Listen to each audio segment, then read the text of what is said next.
What's up, guys? So today we're going to do a how-to video on how to replace your brake pads and brake hoses on it's a 90 K2500, but 88 to 2000 Chevy will be similar, nearly the same, and pretty much nearly the same on any vehicle. So we'll hop right into the action here and we'll show you what you got to do.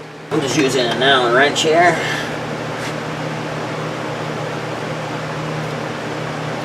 Make sure I can loosen these up. They're just 3/8 Allen. These two caliper bolts. I just made sure I can loosen them up. Now what I'm going to do is actually make it easier. I'm just going to push back the piston now. Here's a big C-clamp. Give it a nice crank.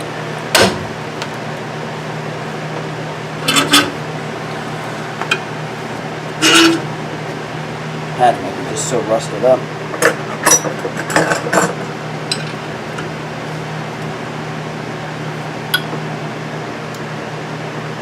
About as far as I'm going to get it. That'd be enough to at least get the caliper off the vehicle. I'm going to have to press it back more. There's so much rust in there.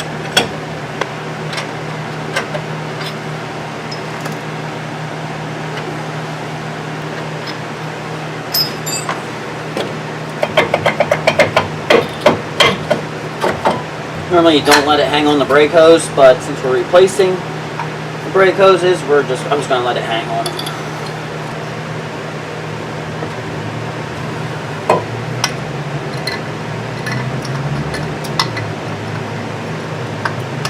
Press that piston the rest of the way.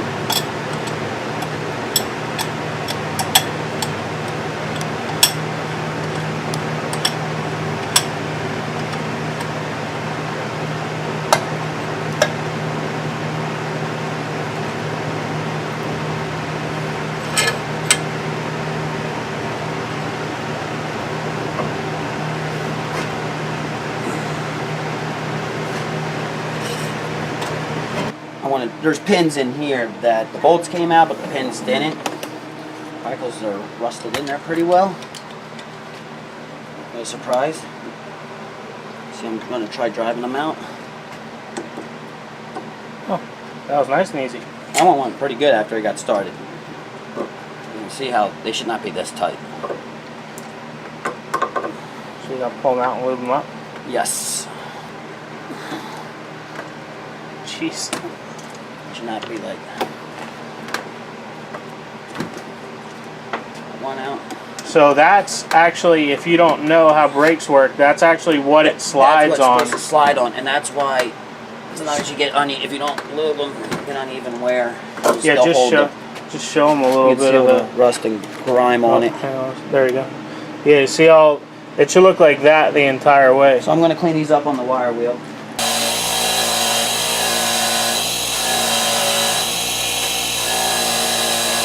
Put some of this stuff on there, just like Sil Glide.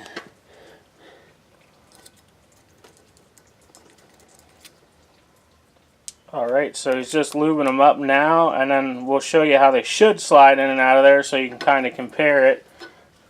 Yeah, you should be able just to move them like much better. And I push them back so it makes it easier to install. Just make sure they move freely like this. Put a little bit of force on them, but so how much it took to get them out, so it's a lot better than what they were. You don't want to feel like a grittiness or like where it gets tight, or you want to feel it smooth. Sloppy, so.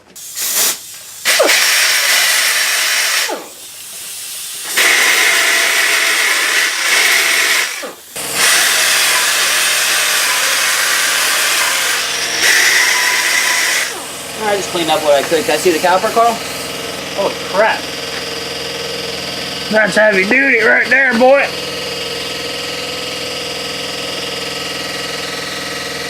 think probably weighs 15 pounds. Should mount two of them on there. Get my weight up on the front. Get your weight, right? Just clean them up a little bit. Make it.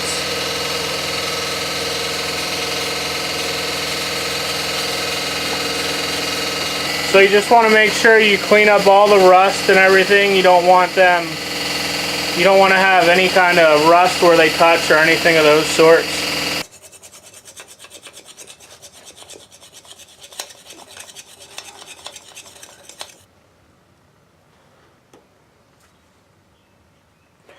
And then you want to put schmutz everywhere. Anywhere there's contact or movement. Not on the brake pads themselves where they touch the rotor, though. You don't want to put it there. Everywhere else is fine, but not where the pad and the rotor touch. Back sides of the... I got enough in here, so I'm going to put it on this side.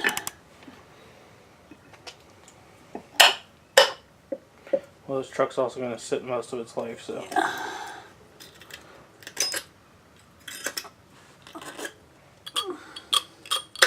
There we go. Just want to make sure they're seated all the way against.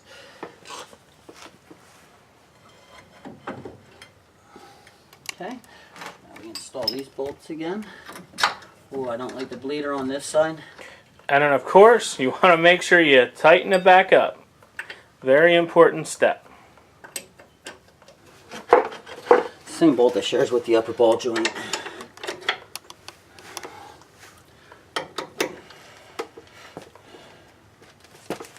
You just put that on, He-Man. I used a bigger ratchet. I used a 1/2 inch drive to put them on.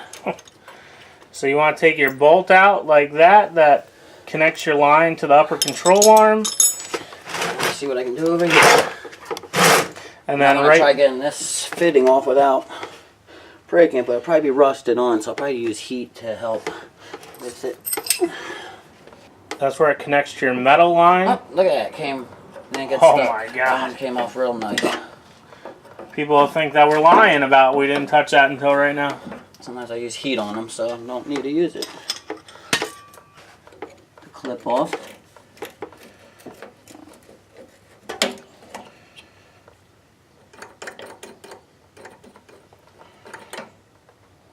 Got the new hose there, Carl? It's right above you on the rad support.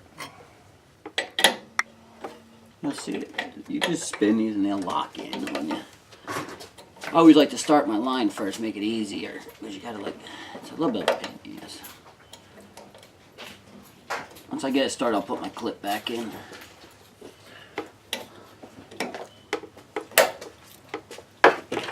Okay.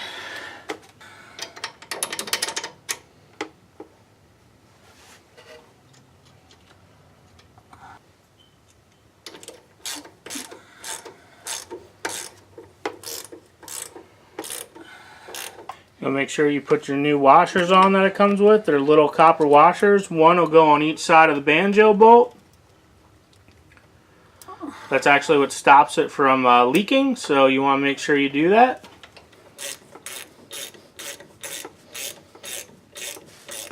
Alright, so after you have your new hoses on, you broke the hydraulic system, so you want to bleed it now, otherwise you won't have a pedal.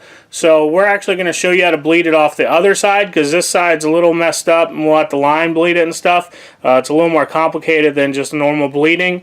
So basically, I don't know how good a video I'll get, but Wayne's going to be down there, I'll be working the pedal, and then he's going to tell me to push it down, and that means he has it open, and then I'm going to hold it down until he tells me to let go, because he's going to have to close it while it's still down. So he's going to open it, I'm going to push down, he's going to close it, the pedal is going to come up, and that's how we're going to work the air bubbles out. Oh my God, he's got all over my paint. Never get brake fluid on paint, it will. Can't remove it. Alright. Okay, he's off the pedal, so hold on. I'm going to open this. Take the pedal down and hold it. Hold I heard air come out. Now you want to tighten it before he lets up. Alright, let it out. Out. Now, as soon as it's out. Okay, it's loose. Take it down. Holding. Up. Up. Take it down. Holding. Hold on, I'm getting nothing over here.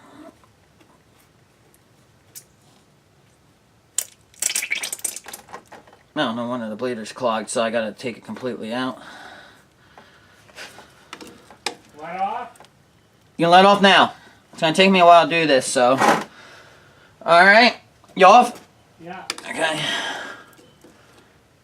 I have a new one. Take it down.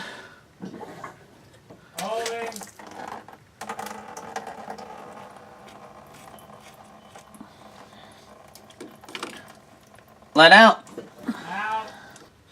Take it down. Holding. Out. Okay, so what I did was, it wasn't coming out the top like it's supposed to, so I just took out the whole bleeder and just bled it out that way. Alright guys, so that is how you do front pads and brake hoses on a Chevy pickup. So I hope it helped you. Leave comments down below if you have any questions. If not, we'll see you on the next video, guys. Thanks for watching.